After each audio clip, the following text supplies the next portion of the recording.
Welcome to our channel. So ఈరోజు మనం మాట్లాడేది Jack movie review and video. తప్పకుండా ఇన్వైట్ చూడండి, ఛానల్ సబ్స్క్రైబ్ చేసుకోండి అండ్ పక్కన బిల్ క్లిక్ చేయండి. అప్పుడు మీకు నోటిఫికేషన్ వస్తాయి. సబ్స్క్రైబ్ చేసినందుకు థ్యాంక్ యూ. సో మూవీ అయితే అసలు బాగాలేదు గైస్, నాకైతే పెద్ద నచ్చలేదు. అండ్ అదే కాకుండా ద కాన్సెప్ట్ స్పై యాక్షన్ కాబట్టి అందులో స్పై ఇంట్రెస్టింగ్ ఎలిమెంట్స్ లేవు, కామెడీ లేదు. అండ్ టిల్లు క్యారెక్టర్ ఊకే వచ్చకుండా పోతాడు, అదో ఫీలింగ్ అనిపించింది నాకైతే. సిద్ధు గారు ఎందుకంటే ఆ క్యారెక్టర్ నుంచి బయటికి రావాలి, ఎందుకంటే ఒక సినిమాని లైఫ్ లాంగ్ ఉండాలంటే కష్టం. ఆ క్యారెక్టరైజేషనే మొత్తం ఇందులో అనిపిస్తుంది.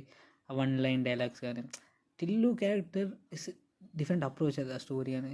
సో అది వేరే స్టోరీ తీసుకొస్తే అంత కనెక్టబుల్ ఉండదు, ఎందుకంటే మనకు తెలుసు ఆ స్టోరీ ఏంటిది, అసలు ఆ జోన్ ఆ మూడ్ ఉంటుంది.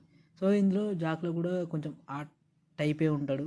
And heroine role complete wasted, songs అసలు బాగాలేవు అండ్ ఏం ఎంగేజింగ్ ఉండదు. సో పెద్ద కామెడీ అనేది ఏమి ఉండదు. అండ్ సింపుల్గా ఇల్లాజికల్ సీన్స్ ఉంటాయి. ఒక హై అనే మూమెంట్ ఉండదు, పోనీ ఒక పర్లేరా అన్న మూమెంట్ కూడా ఉండదు. ఫుల్ బోర్డ్, అసలు బోర్ కొడుతుంది మూవీ.